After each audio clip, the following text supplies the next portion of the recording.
சோமவாரத்தில் நீங்கள் முருகனை நோக்கி விரதம் இருக்கிறவங்களா இருந்தால் உங்களுக்கு முருகப்பெருமான் சொல்கிறது, தன்னம்பிக்கையோடு இருங்க, நான் உங்களுக்கு துணை இருப்பேன்னு. அப்போ இறை நாமத்தை நம்ம அடிக்கடி சொல்லும் போதும் தன்னம்பிக்கையோடு இருக்கும்போதும் முருகப்பெருமான் கூடயே இருந்து அருள் புரிவாங்க. அடுத்ததாக என்ன வந்திருக்கு பார்த்தீங்கன்னா, நல்லவர் நட்பு உங்களுக்கு மாலை நிழல் போல் வளரும், தீயவர் நட்பு உச்சி வேலை நிழல் போல் சுருங்கி விடும். புரியுதா உங்களுக்கு? அப்போது நம்ம நல்லவர்களோடு எப்போவுமே பழகணும்.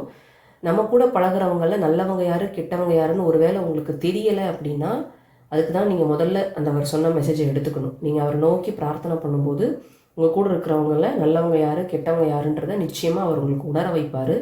ஒரு சிலர் தப்பானவங்களோட தான் பழகிட்டுருக்கோம், தப்பான பழக்கத்துக்கு அடிமையாக இருக்கும்னு தெரிஞ்சே அதிலேருந்து வெளியே வராமல் இருப்பீங்க. ஏன்னா அது உங்களுக்கு ரொம்ப ஒரு கம்ஃபர்ட் ஜோன் மாதிரி இருக்கும். அப்படி தெரிஞ்சே தீயவர்களோடு இருக்கீங்க, தீய பழக்கத்தோடு இருக்கீங்கன்னா அதுலேருந்து சீக்கிரம் வெளியே வந்துடுங்க. அது உங்களுக்கு பேராபத்தை விளைவிக்க போகுது அப்படின்ற ஒரு எச்சரிக்கையாக முருகப்பெருமான் உங்களுக்கு கொடுக்குறாங்க. அதனால் நல்லவர்களோடு பழகுங்க. நீங்கள் மற்றவங்களுக்கு நல்லது செய்யும் போதே ஆட்டோமேட்டிக்காக உங்களை தேடி நிறைய நல்லவர்கள் வருவாங்க.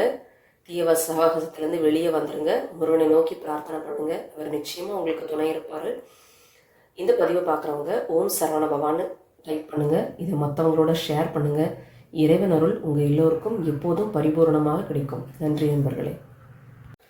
சோமவாரத்தில் நீங்கள் முருகனை நோக்கி விரதம் இருக்கிறவங்களா இருந்தால் உங்களுக்கு முருகப்பெருமான் சொல்கிறது, தன்னம்பிக்கையோடு இருங்க, நான் உங்களுக்கு துணை இருப்பேன்னு. அப்போது இறை நாமத்தை நம்ம அடிக்கடி சொல்லும் போதும் தன்னம்பிக்கையோடு இருக்கும்போதும் முருகப்பெருமான் கூடயே இருந்து அருள் புரிவாங்க.